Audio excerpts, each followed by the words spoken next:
My topic is discipleship, and there's so much we can say about that. When I was at SPU, I played basketball for SPU, and I was on their staff there shortly after I graduated. One day I got a call, and I found out that the LA Lakers were practicing in the SPU gym.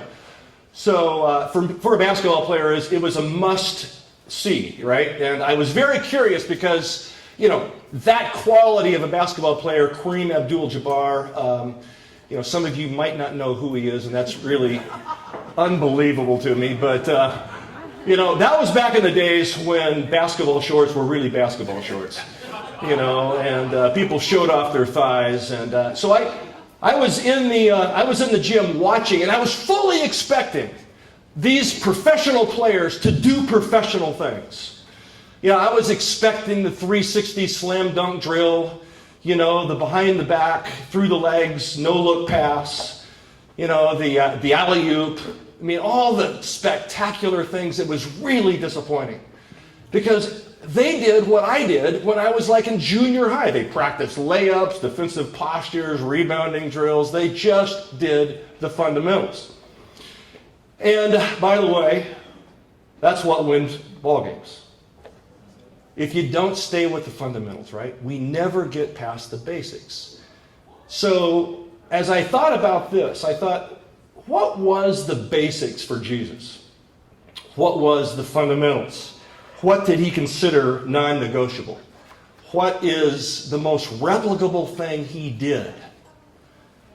And I came up, as I think you would too, if you look on any page, almost any paragraph of the record of Jesus' life, Matthew, Mark, Luke, and John, you can put your finger almost randomly, and you will find what? A disciple. They were everywhere. The whole modality of Jesus' life was high-intensity investment in a few. The context of the Sermon on the Mount is a great example of this. We remember the message, but we forget the methodology, and they're both from God. Now, when Jesus saw the crowds, he went up on the mountainside and sat down. His disciples came to him, and he began to teach them. It's a little like when you officiate a wedding. You're speaking to the couple, but everybody's listening. Jesus' priority was his disciples. According to Jesus, I think this might sound a little heretical. And so it's fun to wrestle with this. According to Jesus, making disciples is the most important thing he did. It was his finished work. Now, I was always taught that his finished work was on the cross as the sacrificial Lamb of God, as the one who reconciled God and man. But according to John 17, John the Apostle heard these words. Go ahead and put it up on the slide. John 17, I have brought you glory on earth by finishing the work you gave me to do. Now, you can see what Jesus said he did. But if you couldn't see those 3 or 4 bullet points there, what would you fill in? I have finished the work you gave me to do. And we know the big story. He's reconciled everything in heaven and earth to himself. He's crushed the enemy. He's defeated death and sin. He's done these remarkable things. And yet in Jesus' mind, at that moment, hours before, maybe minutes before, he was arrested. He is describing his finished work. He's giving his performance evaluation report to the Father.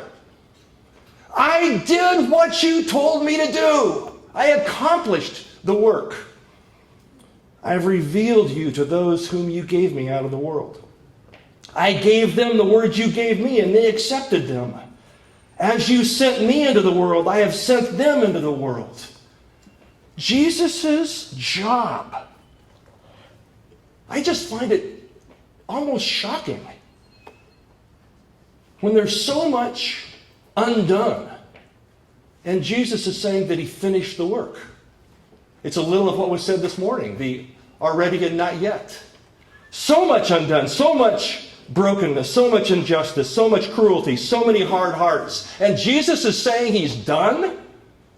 He's finished it?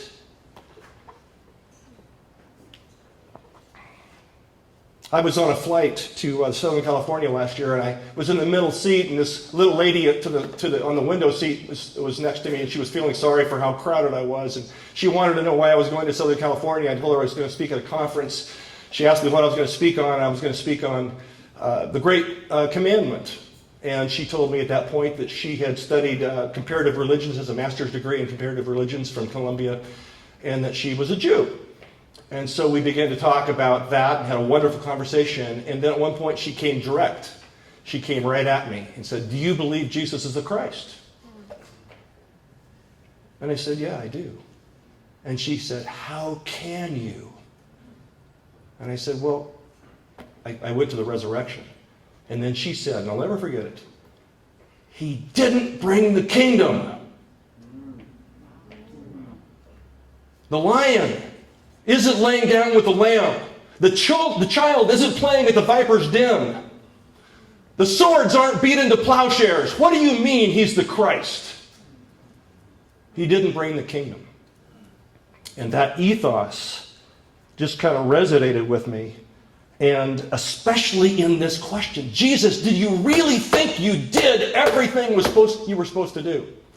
Everything that you were called to do by the Father? Because when you look at it on the surface, it just seems so small. So underwhelming. So pedestrian. 11 young men and a few women. 120 in the upper room. After 3 years of intense focus, I think many of us might consider this, honestly, a relatively lackluster achievement.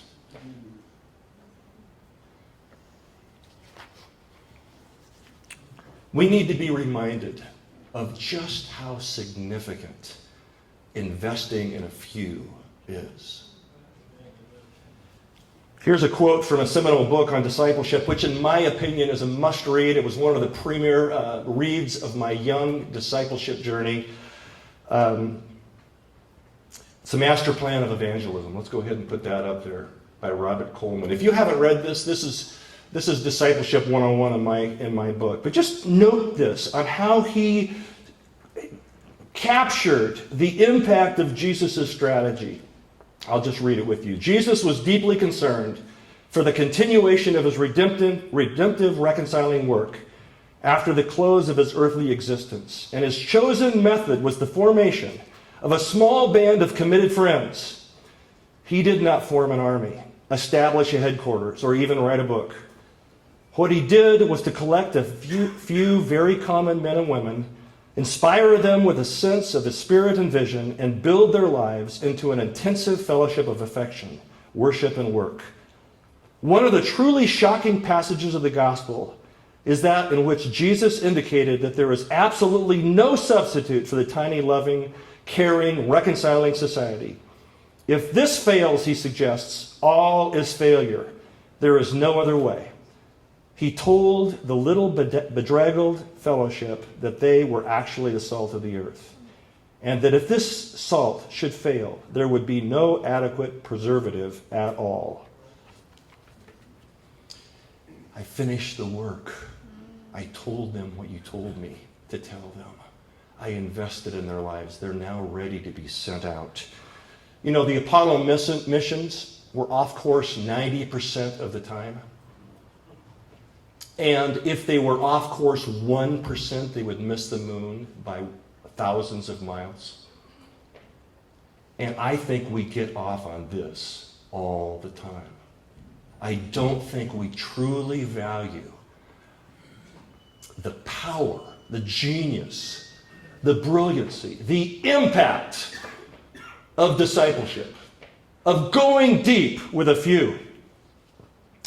We need to realign ourselves, knowing that our thoughts are not God's thoughts, that our ways are not God's ways. As high as the heavens are above the earth, so are his thoughts higher than our thoughts, his ways higher than our ways. We will not think God's thoughts naturally. We need to look at the Word, the person of Jesus, and say, I am going to model my life after him, and what he did, I am going to do. But I think our ways are bigger, brighter, faster, more polished, impressive, compelling. Let's face it, we love big. Big numbers, big events, big buildings, impressive newsletters, quick results. We're prone to give ourselves to the many instead of focusing on a few. We're prone to be a mile wide and an inch deep in our relationships. We are addicts, convinced that more is almost always better. Go small or go home. How's that sound? It's from heaven. Small, slow, and messy. We try to avoid those. The only problem with all of this is the one we claim to follow, the one we call Lord, doesn't think this way. He embraces it. Jesus considered the preparation of a few people his primary assignment, his crowning achievement, his masterpiece, his magnificent obsession, his magnum opus. Being aggressively and strategically small and focused like Jesus is really hard to do. It doesn't happen by accident. The pace, the expectation of our contexts draw us away from the strategy that Jesus laid out for us. After all, who wants to support something small and slow and at times messy? It's counterintuitive. Jesus spent what seems like a disproportionate amount of time with 12 guys. Is that good time management when you're trying to reach the world? After 3 full years of full-time work, 120 people. And unfortunately, most of us would consider that a dismal failure. So, like I said before. So we need to get back to the basics. Metanoia. We need to think differently about our time, about our energy, about our resources, where we put them. Because most of us way overestimate what we can do in the short term. And way underestimate what God can do in the long term. Discipleship is a long-term endeavor with enormous impact. Almost immeasurable. So, look at Jesus. Mile wide, an inch wide, geographically speaking. A mile deep. And we're here today because of it. We're here today because we are in a lineage of somebody who talked with Jesus. So to be like Jesus in our ministries, get this, and I think this is another way of saying what I've already said. We need to spend more time with less people. We need to intentionally go deeper with a few. We need, in my humble opinion, a revolution of discipleship. We are desperate for Jesus-centered leaders, educators, journalists, entertainers, business leaders, financial managers, parents, and do I dare say, pastors. We need church leaders who are willing to risk and experiment with different modalities of strategic smallness, believing that if we emulate Jesus, we have a much greater chance of reaching our city, our state, our region, our nation, and our world. And there's a couple ways of looking at this. Let's look at the next slide. This is something that just basic math. I lead a group with a number of very smart students at the University of Washington. I asked a couple of engineering students. I said, what if I did half of what Jesus did every 3 years? What if I had 6 disciples, I just had 6 for 3 years, and I lost one of them, and I did it every 3 years for 30 years? Now just look at the math. No, you just need to know. It never works out this way. This is just math, right? There are 30-fold, 60-fold, 100-fold people, and it's all crazy, and there's 2-fold people, and there's -5 people. But if you do the math, over 30 years, 60 million. Now that's, let's say the math doesn't work. Let's just do 10%. 6 million. The point is that mathematically, this is a genius strategy. If you invest to the point that somebody could actually give away what you invested, it is genius to say, look, I am going to give myself to somebody so much that they become like their teacher. Now, the question is that good news? But there it is. But there's another way to look at it. There's another way to think about this, and that is qualitatively. Let's look at the next one. This is by research by a guy named Ed Setzer. He did a very thorough study of discipleship in churches, mainly in the Northeast and the East, but it was 1,500 churches, and he did a tremendous number of surveys. I think it was like 100,000 surveys or something like this. And this is what he came up with. When people take spiritual formation or discipleship seriously, they take serving seriously. Discipled believers are 7.3 times more likely to disciple others and participate in works of service. This is our labor force. When you start talking about works of compassion, works of justice, works that are dealing with kingdom issues, works with people where they combine their competence with their character, filled by the Holy Spirit for the healing of the nations, where we take care of the most perplexing problems in the world, they're coming from disciples. Now, I don't like the idea that he says discipled believers, because you're never not being discipled. So there's not an end game where you go, I'm discipled. Got that, been there, done that. What's next? That doesn't happen. We're always in this journey. But you can see the impact of this strategy. How do I slow myself down, focus myself, get myself in a place to do what Jesus actually did? Because it will have immeasurable results if we're patient. I stumbled onto this when I was early in my walk. I was studying Charles Finney and counterfeit conversion and George Whitefield and what he considered evangelism and how he went about it in the Great Awakening. And so I started to think, okay, I'm just gonna give myself to this. And so I started, ask the Lord, where do you want me to go? And he directed me to a couple guys that I began to pursue. They didn't know Jesus. So I invited them to my house once a week, have milk and cookies, and sit on the floor and mess around. And then I got them to go to a camp. And about 5 or 6 weeks later, and at the camp, they were hearing the gospel message. And after the second message, which was on sin, I sat in my little cabin group with them, and something came out of my mouth that it surprised me. But it was absolutely huge in my understanding. I said to these guys, I said, look, guys, if you're not willing to give Jesus 115% of your life, don't waste his time or mine. And it was like, you're trying to get him back in my mind. Did that really come out of my mouth? And I let it go. So the next message, they come back to the cabin time, and they're sitting there like statues in a park. Nobody says anything. And I was expecting, they heard about the cross, I was expecting them to respond, nothing. And finally, Bill Northey looks across the room and he goes, you're asking too much. And everything inside me wanted to go, okay, 75%. 50%. What can you do? Let's make a deal. Now, we all know Jesus accepts us as we are in all of our brokenness. But he was not apologetic for asking for everything. If anyone comes to me and does not hate his father and mother, his wife and children, his brothers and sisters, yes, even his own life, he cannot be my disciple. So there's just an abandonment. So I tried this out. And these guys are going, you're just asking too much. And praise God, he shut my mouth.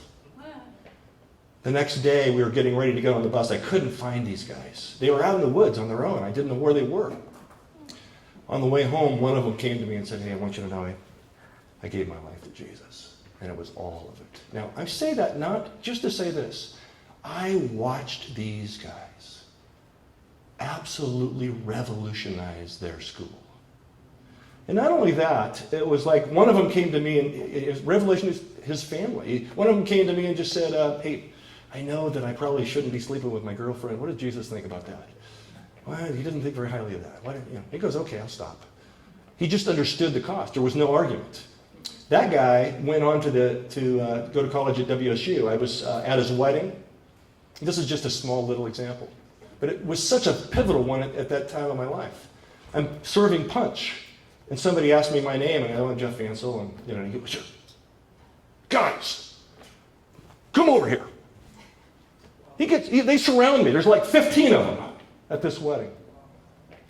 Guys, this is a grandpa. He led Bill to Christ. The fruitfulness that go deep with a few. Now, does that always work? No. But the point is, Jesus calls us to this. I want us to